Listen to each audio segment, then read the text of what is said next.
Hello friends, I am Sumit Goyal, assistant professor of mathematics.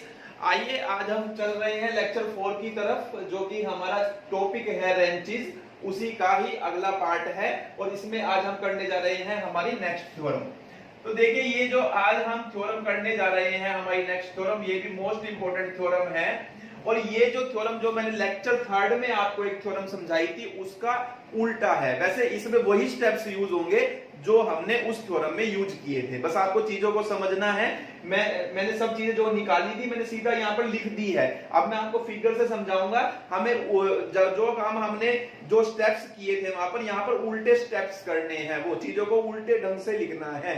वो कैसे लिखना है मैं वो आपको बताऊंगा। देखिए यहाँ पर वो कह रहा है कि any wrench may be resolved into two wrenches whose axes intersect at right angle in an infinite number of way। वो ये कह रहा है कि हमारे पास एक रेंच है और उस रेंच को हम क्या कर सकते हैं, दो रेंचेस में रिजोल्व कर सकते हैं। और वो उनकी जो जिन रेंचेस में हम इसको रिजोल्व करेंगे, उनकी जो लाइन ऑफ एक्शन है वो राइट एंगल पर आती है, वो राइट एंगल बनाएगी। और ऐसा हम काम इनफाइनाइट नंबर ऑफ वे में कर सकते हैं। जो थर्ड थ्योरम हमने की थी, वहां पर हमने ये किया था कि हमें ये दिया हुआ था कि दो रेंचेस हैं जो इंटरसेक्ट कर रहे हैं राइट एंगल पर, और हमने वहां से रिजल्टेंट निकाला था, क्योंकि हमें वहां पर सेंट्रल एक्सिस निकालना था, सेंट्रल एक्सिस का लोकस निकालना था। तो सेंट्रल एक्सिस निकालने के लिए हमें उन हमें दो रेंचेस दिए थे, उनका क्या निकालना था, रिजल्टेंट। अब हमें एक तरीके से रिजल्टेंट दिया हुआ है और हमें उसको दो पार्ट्स में क्या करके दिखाना है, रिजोल्व करके दिखाना है। ये थ्योरम बिल्कुल उस थ्योरम का इनवर्स है एक तरीके से। तो अब आप देखिए, इसमें हम क्या करेंगे, हम यहां लिखेंगे जो हमारा जो रेंच है, वो हमारा रेंच हम सपोज करेंगे, ये मैंने एक रेंच ले लिया, मेरा एमपी मेरा रेंच है, ये मैंने सपोज किया।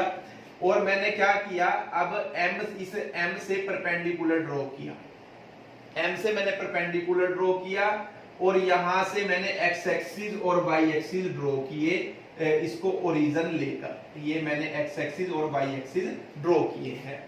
अब आप लिखोगे कि ये जो हमारा एमपी है, एमपी जिसकी लाइन ऑफ एक्शन है जिस रेंच की, यानी यहां पर एक फोर्स है, वो फोर्स मैंने आर ले लिया। और जो यहां पर हमारा क्या आएगा, कपल ऑफ मूवमेंट है, उसकी पिच मैंने पी ली है, स्मॉल पी। तो जो टोटल मूवमेंट ऑफ कपल बनेगी वो क्या बनेगी, पी इंटू में आर बनेगी, ये वाला आर। ठीक है, ये सब चीजें मैं आपको पहले से ही क्लैरिफाई कर चुका हूं इससे पहले वाले लेक्चर के अंदर। अब आप देखिए मैं क्या कर रहा हूं, अब यहां पर मैं क्या करता हूं, एक तो मैं ये डिस्टेंस ले लेता हूं ए, मैंने सपोज किया, हालांकि ये जो है ये वेरिएबल डिस्टेंस है, मैंने अपनी मर्जी से ले लिया कि मैंने ये डिस्टेंस लिया है और ये ए है। अब मैं क्या करता हूं, इसके पैरेलल एक लाइन लेता हूं, इसके पैरेलल मैंने ये लाइन ली ओ ए, ये मैंने कहा ये ओ है, ये 3D शेप है, ये एक्स वाई प्लेन है, ये आपको समझना है, 3D शेप में सारा काम हो रहा है। अब ये ओ ए है, तो ये जो रेंच है ये इसके इक्विवेलेंट होगा। उसमें हम ये करते थे कि ये पहले बना था और फिर कहा था ये इसके इक्विवेलेंट है। यहां हम पहले ये लेकर चले, हम कह रहे इसके इक्विवेलेंट ये बनेगा, तो इसके इक्विवेलेंट जो रेंच बनेगा वो आर, और ये हमारा पी आर बनेगा। अब हमने कहा कि इसका जो रिजोल्ट पार्ट आएगा वो एक ये बनेगा, x P x into x, और जो इसका दूसरा रिजोल्ट पार्ट जो इसके अलोंग काम करता है वो क्या बनेगा, Y P Y into Y. ये मैं आपको ऑलरेडी बता चुका हूं इस तरीके से। अब यहां पे भी इस तरीके से ये मैं बता चुका हूं आपको। और ये मैंने कहा कि ये मैं एंगल बनाऊंगा थीटा डिग्री का, ये मेरा थीटा डिग्री का एंगल है। अब आपने सेम वही काम करना है, ये सब चीजें, ये जो चीज मैंने बोली है, बनाई है, मैंने आपको बना के दिखाई है, जो स्टेप्स लिखे हैं वही आपने जो मैंने बोले हैं उसी तरीके से लिखने हैं कि let MP be the line of action of the wrench and R be the P R be the wrench. हमारा हम ऐसे लिखते हैं ना, जो आर जो फोर्स काम कर रहा है और जो मूवमेंट ऑफ कपल है, ये हमारा be the given wrench. Draw a line perpendicular from M and from point O we draw x axis and y axis. We already know they are at a right angle, and we make a line of action parallel to MP in xy plane, that is OA, or which makes angle theta with the x axis. The result part of the wrench acting along OA be x px into x and y py into y. इस तरीके से ये book में भी सारा जो मैं बोल रहा हूं ये बुक में एज इट इज लिखा हुआ है, आप चीजों को समझ जाएंगे। तो क्योंकि बार बार उसी चीज को रिपीट करना ठीक नहीं है, क्योंकि जब मैं ऑलरेडी सारी चीजें बता चुका हूं तो आपने वहीं से करनी है, उसके बाद आप उसी का रेफरेंस देके भी ये r इन दोनों का रिजल्टेंट बनेगा तो वो x r cos थीटा के इक्वल होगा, y r sin थीटा के इक्वल होगा, r की वैल्यू ये आएगी, tan थीटा की वैल्यू ये आएगी। फिर हम जो कपल ऑफ मूवमेंट निकाल रहे हैं एमपी के अलोंग यानी ओए के अलोंग, वो क्या है हमारी PR है, ये कपल ऑफ मूवमेंट है। और ये मैंने पिछले क्वेश्चन में थ्योरम में निकाल कर दिखाई कि ये इतनी आती है। वो सारे स्टेप आपने पूरे करने हैं वहां पर, वो सारे स्टेप करके आप दिखाओगे कि वो ये आ रही है फार्मूले से और यहाँ पर PR दी है, इन दोनों को इक्वल रखेंगे तो ये हमारी P की वैल्यू, ये सब जगह जहां भी मैंने P लिखा हुआ है ये स्मॉल p है, ये आप इस बात का ध्यान रखना। मैं कहीं बड़ा लिखा है कहीं छोटा लिख देता हूं, तो ये हमारा ये P, यहां से स्मॉल p की वैल्यू हमारी ये आ जाती है। अब यहां से आपने OM A लिया है और OM क्या होता है G sin phi by R होता है, वो भी आप निकाल कर दिखाएंगे, पुट कर दिखाएंगे, यानी ये A की वैल्यू आ जाएगी। उसके बाद आपने क्या करना है, इसे इक्वेशन 1 कहना है, इसे इक्वेशन 2 कहना है। आप कहेंगे इक्वेशन 1 को हम मल्टीप्लाई करेंगे sin थीटा से और 2 को मल्टीप्लाई करेंगे cos थीटा से और इन दोनों इक्वेशन को ऐड करेंगे। जब हम ऐसा करेंगे तो आपके पास ये बनेगा, सारा का सारा सोल्व करने के बाद आप कर लेना तो आपका ये आ जाएगा। देखिए यहाँ से P sin theta plus A cos theta, इधर आप मल्टीप्लाई करोगे जो कटेगा कट जाएगा, जो कॉमन आने के बाद कुछ sin square theta plus cos square theta 1 बनेगा, उसकी वजह से आपका ये P by sin थीटा आ जाएगा।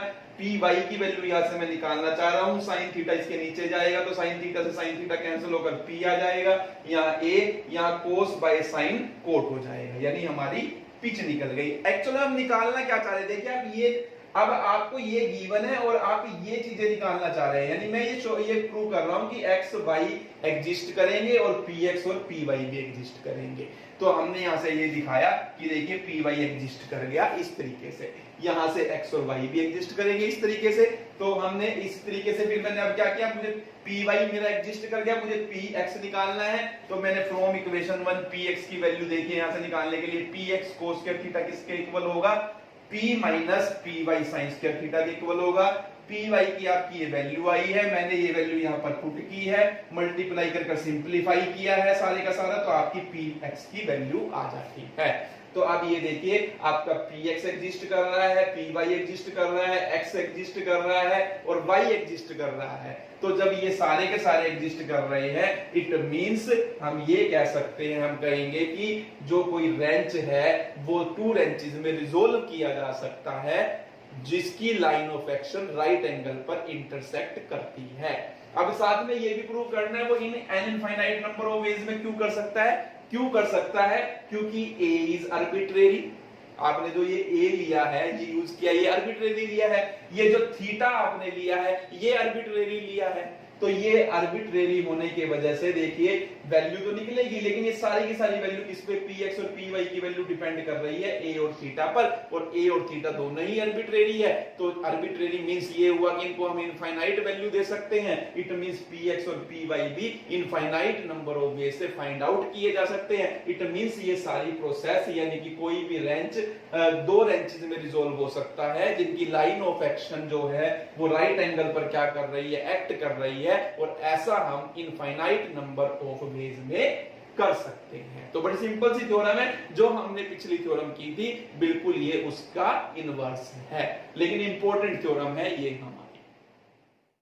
इस एग्जांपल में देखिए आप, हमें गिवन है ranches of the same pitch P, ranches हैं जिनकी पिच सेम है और वो कितनी है, स्मॉल p है। Act along the edges of a regular tetrahedron ABCD of side A। हमारे पास एक रेगुलर टेट्राहेड्रन है, टेट्राहेड्रन 3D शेप होती है, प्रिज्म की तरह, आपने देखा होगा प्रिज्म में जैसे जो पिरामिड्स हैं आपने देखा होगा, टेट्राहेड्रन देखिए जो शेप होती है वो 3D शेप है, ये आप समझते होंगे जो प्रिज्म की तरह होती है। तो जो ये मैंने बनाई हुई है देखिए, इसके बेस में भी ट्रायंगल है और साइड्स में भी आपको ट्रायंगल नजर आएंगी। तो इस तरीके से ये प्रिज्म होता है हमारा 3D में। तो अब उसने कहा है कि अब जो हमारे रेंचेज हैं उन सब की पिच सेम है और वो एक्ट कर रहे हैं किसके अलोंग, इस टेट्राहेड्रन की साइड्स के अलोंग। देखिए ये साइड दिख रही है आपको, BD, BC, CD, AD, AB और AC, ये इसकी साइड्स हैं। अगर आप ध्यान से देखेंगे तो समझेंगे, 3D को आपने अपने माइंड में लेकर चलना है। आप टेट्राहेड्रन की शॉप गूगल पर सर्च करके लिखेंगे, वहां भी आ जाएगी कि एक्चुअल में 3D में वो दिखता कैसा है। तो अब आप देखिए, अब यहां से अब हमें ये कहा है कि एक तो टेट्राहेड्रन की जो हर साइड है ना वो सेम है, यानी कि उसकी लेंथ सेम है, वो A है। और साथ में ये दिया हुआ है जो रेंचेस काम कर रहे हैं वो इन्हीं साइडेड के अलोंग, यानी इन्हीं एजेस के अलोंग काम कर रहे हैं और उन सब की पिच P है।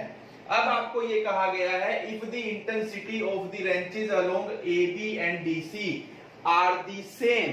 आप ध्यान से समझना है, आपको देखिए उसने कहा है कि जो रेंचेज AB, ये AB है आपका, AB और DC, ये AB है आपका और ये आपका DC है, जो देखिए ब्लैक वाली लाइन है। ये दोनों के अलोंग जो रेंचेज काम कर रहे हैं उनकी इंटेंसिटी जो है वो सेम है। इंटेंसिटी का मतलब आप समझते हो, जो फोर्स काम कर रहा है। तो देखिए अब मैंने यहाँ लिखा हुआ है, जो ये ब्लैक के अलोंग जो फोर्स काम कर रहा है वो R फोर्स काम कर रहा है। तो अगर ये R फोर्स, ये तो R फोर्स क्या कहलाएगा, इसकी इंटेंसिटी कहलाएगा। तो यहाँ R जो इंटेंसिटी है, तो इस रेंच की इंटेंसिटी भी मैंने देखिए R ली है। अब रेंच हमें पता है किससे बनता है, एक मूवमेंट ऑफ कपल और एक फोर्स। फोर्स ये है और मूवमेंट ऑफ कपल कितनी बनेगी हमारी, मूवमेंट ऑफ कपल का फार्मूला होता है पिच इनटू में इंटेंसिटी। पिच हमारी P है, गिवन है हमें, और इंटेंसिटी आपने R सपोज की है, तो ये हमारी क्या बनेगी, P इंटू R बनेगी। तो ये देखिए यहाँ पर रेंच हमारा क्या शो होगा, जो AB के अलोंग काम कर रहा है वो आपका बनेगा R P R, ऐसे लिखा जाता है।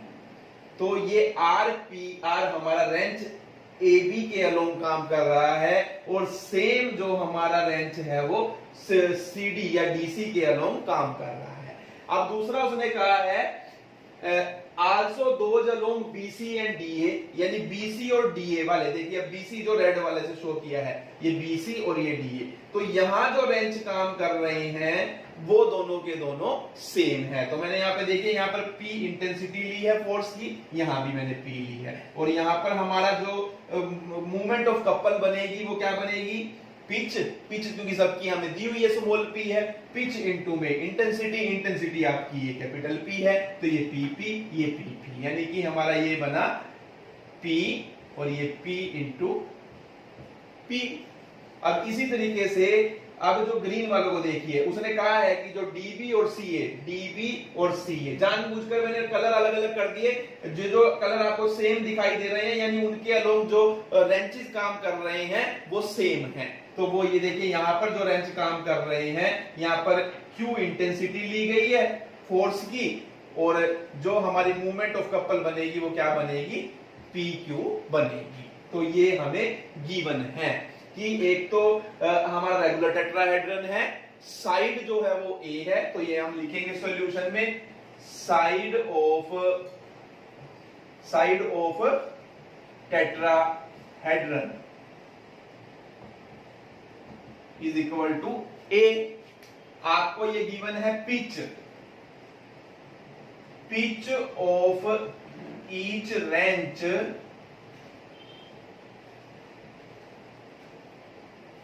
acting along the edges या sides, एक ही बात है, edges of tetrahedron ABCD नाम गिवन है आपको, वो कितनी है हमारी, स्मॉल p है, गिवन है, और यहां पर हम लिखेंगे each side of tetrahedron A। अब ये देखिए, अब ये आपने सपोज किए हैं, क्योंकि हमें ये तो गिवन था कि ए बी और डीसी के अलोंग वाले सेम है, इन दोनों के अलोंग वाले सेम है और इन दोनों के अलोंग वाले सेम है, तो वो हमने ये पी क्यू आर वैल्यू मानकर फिर उससे हमने पीछे हमें गिवन थी मूवमेंट ऑफ कपल बनाई, उससे हमने रेंज क्रिएट कर दिए। तो हमें वो लिखना पड़ेगा लेट, तो देखिए let R P R P PP and QPQ be the wrenches acting along,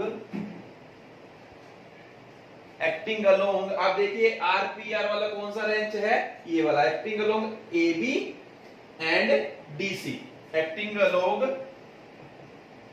AB DC, इस तरीके से मैंने लिख लिया है ताकि हमें क्लियर रहे। और फिर दूसरा किसके अलोंग है, या ऐसे ही ठीक है हमारा, वो हम नहीं बनानी है नोटेशन किसी भी तरीके से बनाई, भाई पढ़ने वाले को समझ आ जाए। या हम ये कहना चाह रहे हैं कि ये इन दोनों साइड्स के अलोंग है।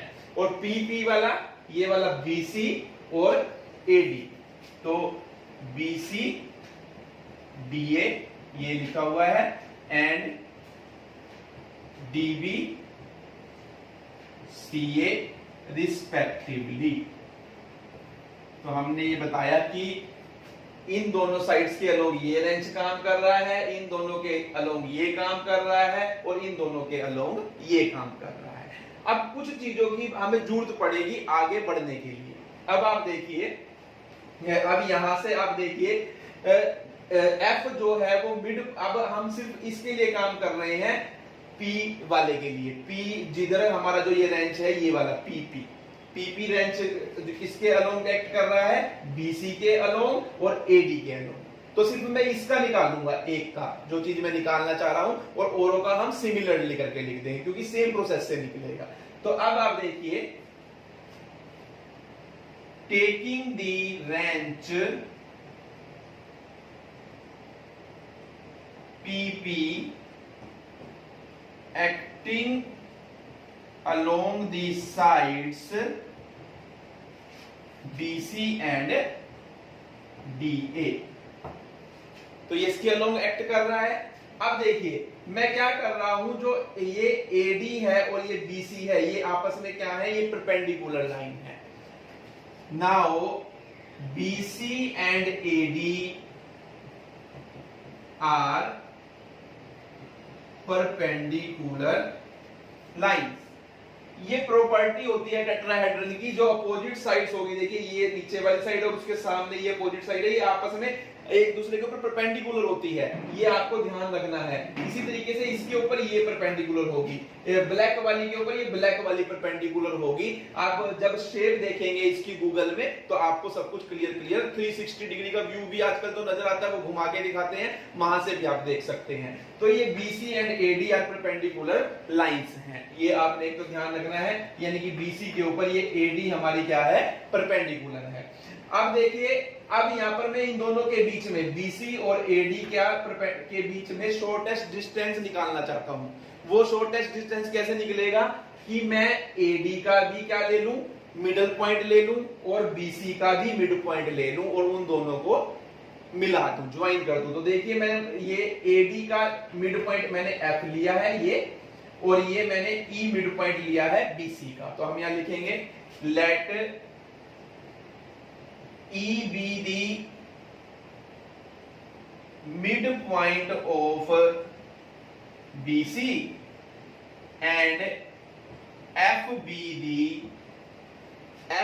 the midpoint of AD. Then EF is the shortest distance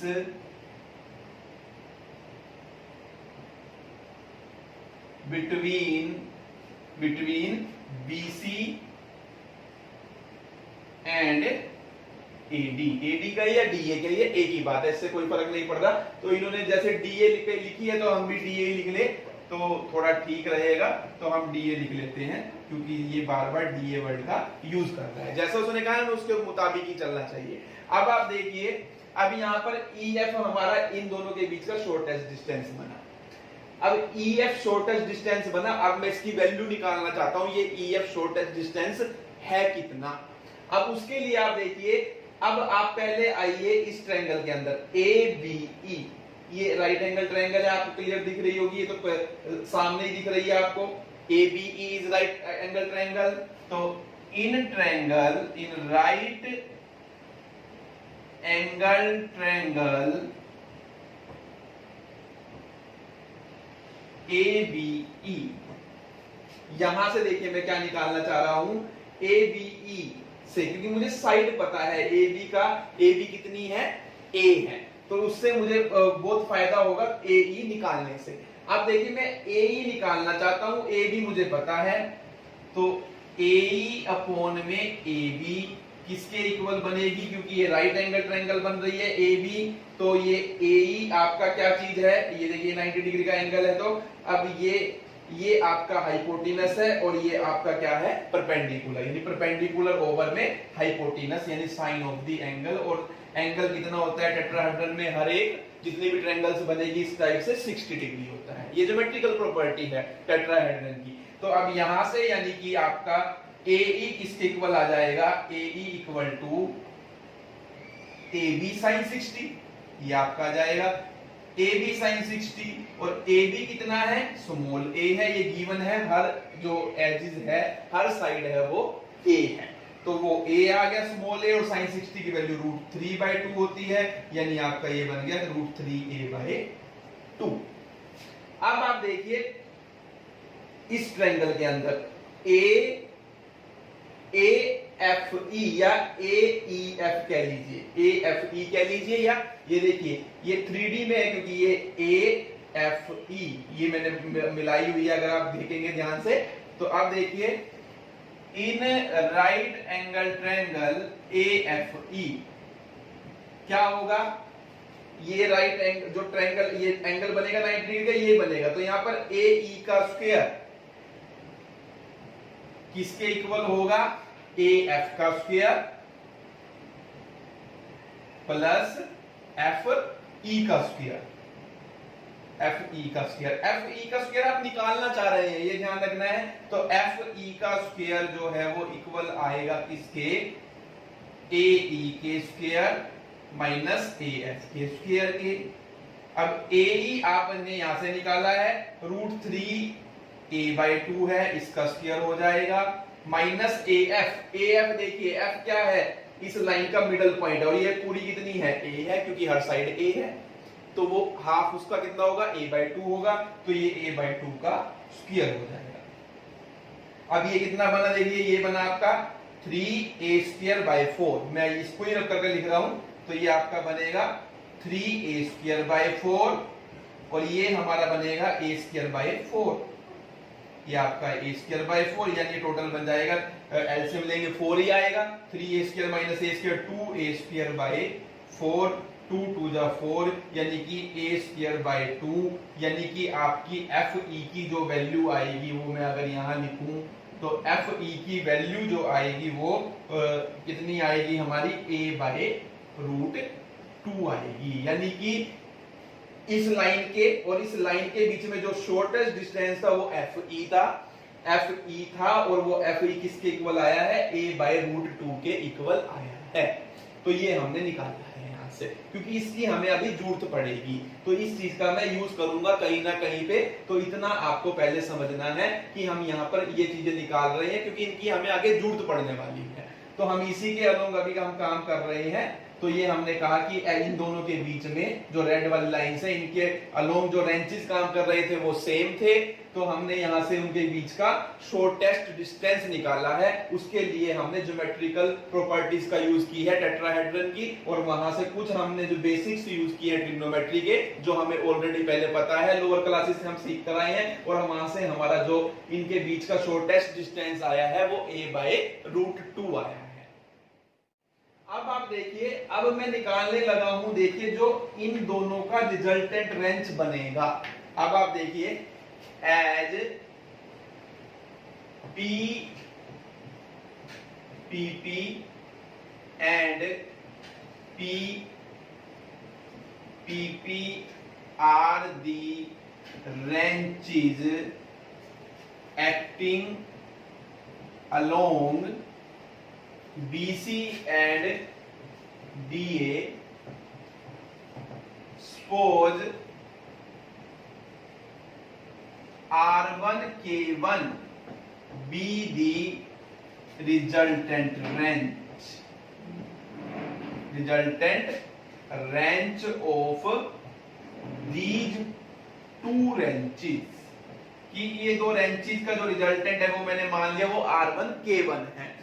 तो अब हमें एक्चुअल में हमें देखिए एक शो करके दिखाना है, जो इक्विवेलेंट रेंच बनेगा सबका, क्योंकि सबका कितनी देखिए 1 2 3 4 5 6 एजेस है इसके, 6 एजेस का जो रिजल्टेंट रेंच बनेगा वो जो उसकी पिच आएगी वो इतनी होगी, ये हमें प्रूव करना है। अभी हम क्या कर रहे हैं, पहले रेड वालों का हम क्या कर रहे हैं, सिर्फ इन दो लाइनों का रिजल्टेंट रेंच निकाल रहे हैं, फिर उससे मैं उसके बेस पर ये डिक्लेयर कर दूंगा इनका क्या बनेगा, जो ग्रीन वाली है और इनका जो ब्लैक वाली है इनसे क्या बनेगा। तो वो देखिए अब आप यहाँ पर, तो R1 अगर रिजल्टेंट रेंच है तो R1K1, तो R1 का स्क्वायर देखिए, इस फोर्स का स्क्वायर फार्मूला होगा क्या होगा, फर्स्ट फोर्स का स्क्वायर प्लस सेकंड फोर्स का square plus 2 first force into second force and cosine of the angle between to ranches.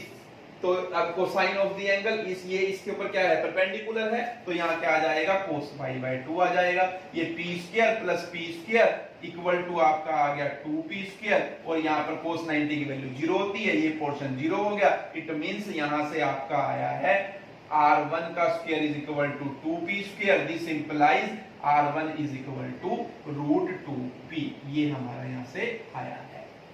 अब मैं क्या कर रहा हूं, K1 की R1 से मल्टीप्लाई कर रहा हूं, यानी कि कपल ऑफ मूवमेंट को हम मल्टीप्लाई कर रहे हैं किससे, इंटेंसिटी से। तो उसका भी फार्मूला होता है, क्या फार्मूला होता है, इन दोनों को मल्टीप्लाई कर दीजिए, P इंटू P प्लस ऐसे इसको कीजिए P इंटू P ये प्लस, तो आगे देखिए क्या फार्मूला होता है, फर्स्ट फोर्स की इंटेंसिटी इंटू में सेकंड रेंच की इंटेंसिटी p² इंटू में shortest distance and sine of the angle between two, जो कि हमारा 90 है। तो अब ये आपका क्या बनेगा, अब आप देखिए ये बन गया आपका 2p² प्लस यहां से आपका बन जाएगा p² और ये sin 91 होता है, EF की वैल्यू आपकी a/√2 है, तो ये आपका a/√2 आया। यहां से आपका p² कॉमन आ रहा है, अंदर आपके पास बचेगा 2p प्लस a/√2, तो ये हमारी वैल्यू आई है K1 R1 की। लेकिन हम निकालना चाह रहे हैं K1, तो K1 किसके इक्वल आएगा, देखिए p² बाय में ये R1 इसके नीचे चला जाएगा, ये p² R1 और ये साथ में 2p प्लस a/√2, लेकिन R1 की वैल्यू √2p है, तो यहाँ पर √2p हो जाएगा, ये एक p से एक p कैंसल, यानी ये p/√2 और 2p प्लस a/√2, तो ये हमारी K1 की वैल्यू आई है। तो K1 is equal to p/√2 2p plus a/√2, तो ये हमारा K1 आया। तो यानी हमने रिजल्टेंट रेंच निकाला, रिजल्टेंट रेंच के दोनों कंपोनेंट निकाल लिए हैं, R1B और K1B, यानी कि इस लाइन के, इन रेड वाली के।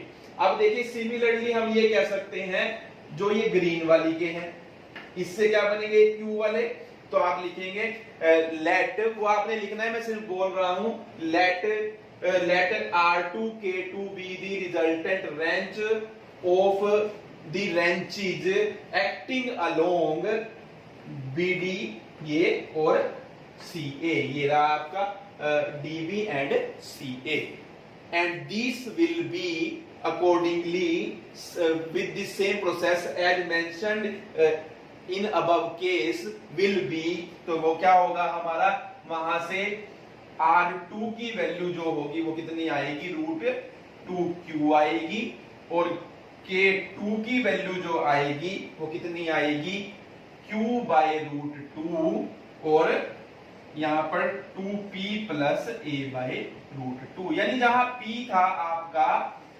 कैपिटल P था, वहां पर बस कैपिटल Q आ जाएगा। सिमिलरली फिर आप लिख सकते हैं लेट R3 K3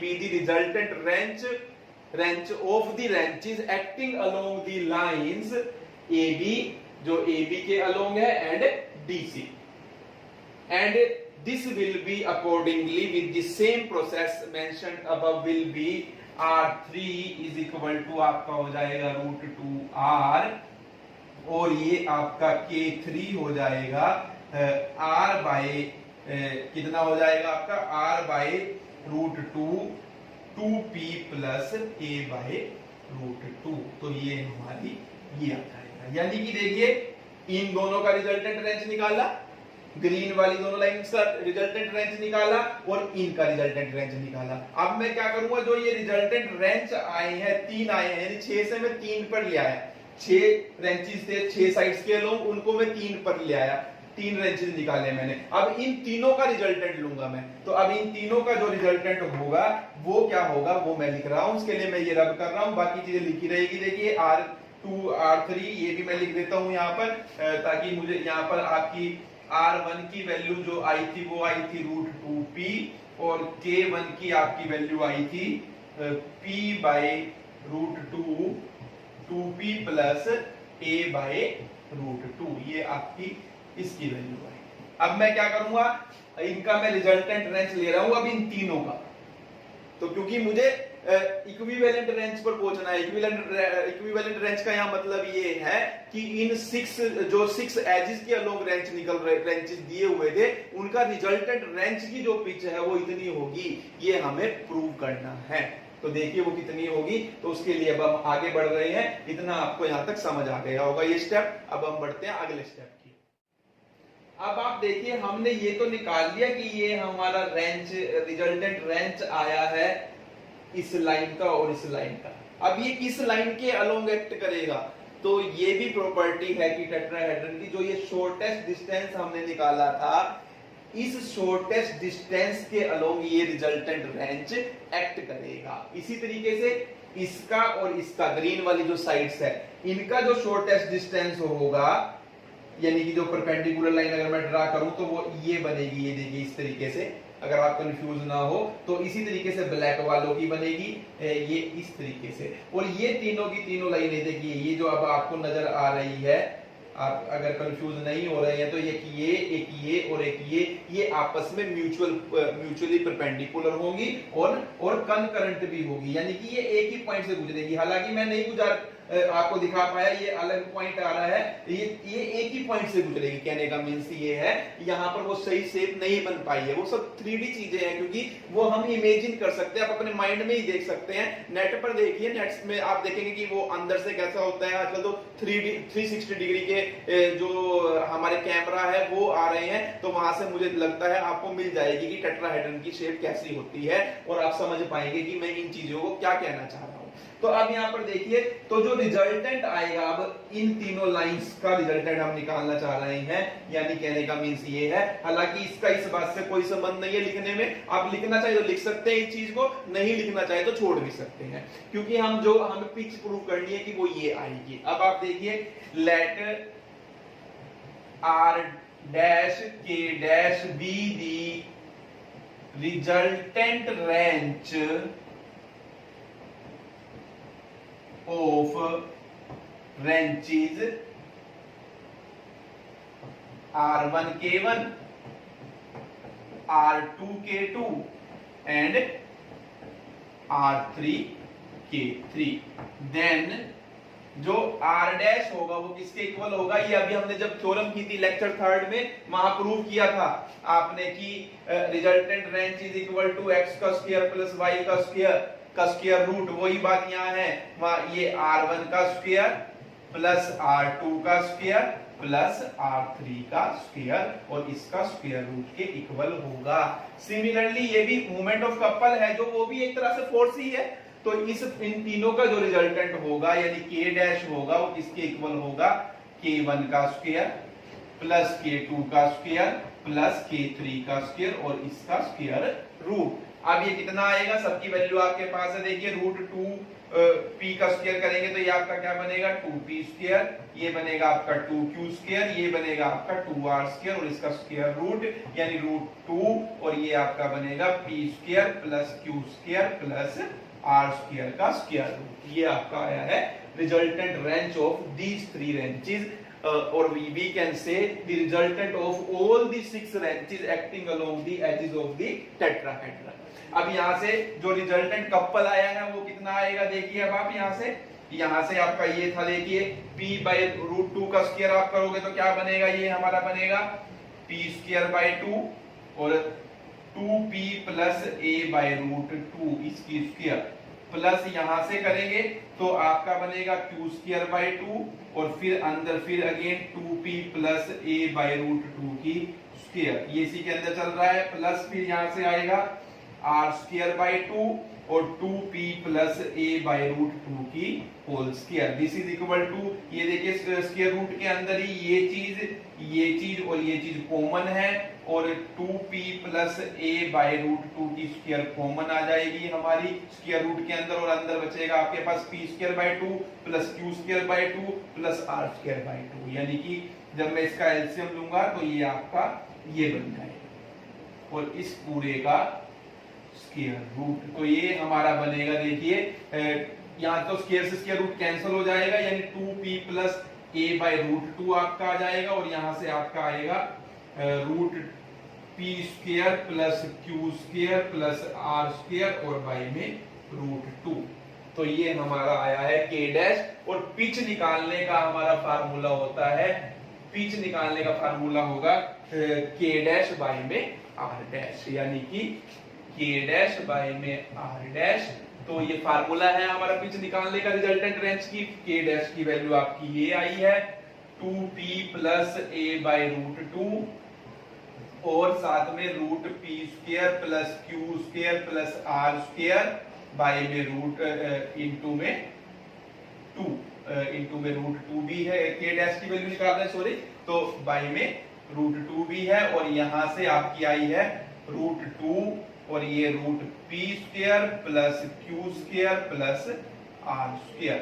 तो अब आप देखेंगे आप कंफ्यूज नहीं होना आपने, ये चीजें ऐसे चल रही हैं, ये देखिए तो ये हमारा हमने r डैश निकाला था, ये k डैश निकाल रहे हैं, ये पिच निकालने का फार्मूला हमारा ये है। अब हम इसको रब कर सकते हैं, अब आपको क्योंकि पता चल चुका है हमने किस लिए इसको लिखा था। अब आगे देखिए आपका क्वेश्चन बिल्कुल कंप्लीशन पर है, तो अब यहां से देखिए आपका ये इससे कैंसिल हो रहा है और ये आपकी वैल्यू आ रही है 2p plus a by root 2, ये 1 बाई रूट 2 है और ये रूट 2 है तो ये 1 बाई 2 आपका यहां से बनेगा। अब इसको मैं अगर अंदर लेकर जाऊं तो देखिए ये बनेगा आपका p plus a by 2 root 2 और यही हमें प्रूव करना था कि पिच जो आएगी ऑफ दी रिजल्टेंट रेंज की जो पिच आएगी वो इतनी आएगी और इतनी ही हमारी आई है। तो सिंपल सा क्वेश्चन है, थोड़े टेक्निकल्स है, इस टेक्निक्स है इसके अंदर, वो आपको कुछ कुछ चीजें याद भी रखनी पड़ेगी क्योंकि सारी चीजें याद नहीं रहती, लेकिन आप एक दो बार कर लेंगे तो आपको सारे स्टेप्स क्लियर होते चले जाएंगे। तो ये था हमारा रेंज के बारे में और यहीं पर हमारा ये चैप्टर जो है वो खत्म होता है। करने के लिए इसमें अभी भी बहुत कुछ है, आप कर सकते हैं, लेकिन जितना हमारा एग्जाम के व्यू पॉइंट से इंपॉर्टेंट जो चीजें थी वो मैंने सारी करवा दी है और इसमें से आपका लगभग रेंज में से ही आपका पूरा एक क्वेश्चन बन जाता है, कई बार तो ज्यादातर बार बन ही जाता है इस चैप्टर में से, और जितना मैंने करवाया है उतने में से ही बन जाता है। तो ये ध्यान रखेंगे आप, इस तरीके से हमने क्वेश्चंस को करना।